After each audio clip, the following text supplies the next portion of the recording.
On va revenir sur ton arrivée maintenant en juin, la dernière. Mhm. Ça se passe comment quand on arrive? Bon, c'est un club que tu connais, certes, mais tu arrives et au bout d'un an, vous êtes champion de Ligue 2. C'est fort quand même. Comment vous avez fait? Quels sont les ingrédients? Extraordinaire. On a essayé de construire l'équipe au départ, le projet sportif à partir déjà du coach, le choix du coach, le choix après du staff avec les bonnes personnes. La clé d'entrée, c'était l'humain, c'était d'essayer d'avoir de bonnes personnes, corrélées forcément à des compétences footballististiques. Ça, puis on a construit en fait le puzzle à partir de là. Après, derrière, c'était d'avoir une bonne évaluation de l'effectif du HAC, puisqu'on récupérait un héritage, mais c'est comme ça à chaque fois qu'on reprend un projet dans un club. Il y a l'existant, et après, c'est d'être capable de bien analyser un petit peu les forces, et puis aussi un peu ce qui reste à compléter. Du coup, on a construit un effectif en partant de celui qui était là. Les collègues, on va dire, ont fait le travail. Nous, on les a accompagnés sur le management du projet. L'alchimie c'est faite, une osmose, une synergie, une dynamique qui s'est créée.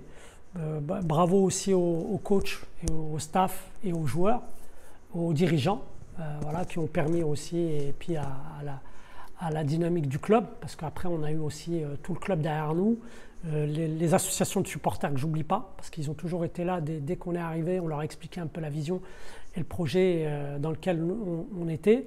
Ils nous ont suivis, soutenus, et puis après, la magie s'est opérée et c'est extraordinaire. Voilà, on est très très content, une très très belle saison. Et puis au final, avec un titre de champion et une remontée en Ligue 1. Maintenant, il y a la deuxième partie du projet qu'il faut essayer de réussir. On va tout faire, on est en train d'y travailler pour pérenniser le club en Ligue 1. Réussir cette première saison dite de transition en Ligue 1, parce que c'est bien de monter, mais derrière, après, il faut se donner les moyens d'y rester. Et puis après, c'est d'essayer sur une troisième étape de pérenniser, d'inscrire le HAC en Ligue 1 dans la durée, dans le temps et dans la durée. Moi, j'aimerais qu'on parle un peu de tes fonctions parce que tu fais un travail extraordinaire de l'ombre. Est-ce que tu peux nous en dire un peu plus? Alors, la fonction, c'est une fonction de directeur sportif adjoint. Une mission principale qui est la coordination du recrutement au club. En première ligne, le recrutement pro. Derrière, c'est la coordination du recrutement à la fois chez les filles avec Laure Le Pailleur sur l'AD1 Arkema et accessoirement sur le recrutement des jeunes avec Franck Salle qui est responsable du recrutement jeune, et avec Laure et Maxime Di Liberto sur le recrutement des jeunes filles du côté de la section féminine.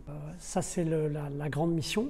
Et après, avec Mathieu, on coordonne le projet sportif du HAC dans sa globalité, à la fois sur la vision, sur la politique sportive, la politique de recrutement chez les jeunes, chez les filles, chez les garçons, sur aussi toute l'organisation du club sur le plan sportif avec l'organigramme du centre de formation, le fonctionnement, les contrats des jeunes, les passages de contrats, la promotion des meilleurs talents du centre de formation pour créer en fait le continuum entre le centre, la post-formation et du coup les pros. Chez les filles, la même chose. La relation aux conseillers et aux agents à la fois des filles et des garçons et des pros. La gestion entre guillemets des budgets et des finances, voilà, la coordination aussi administrative et juridique du projet sportif. Voilà. On essaie avec les dirigeants d'accompagner et de faire au mieux pour que les choses avancent et se développent.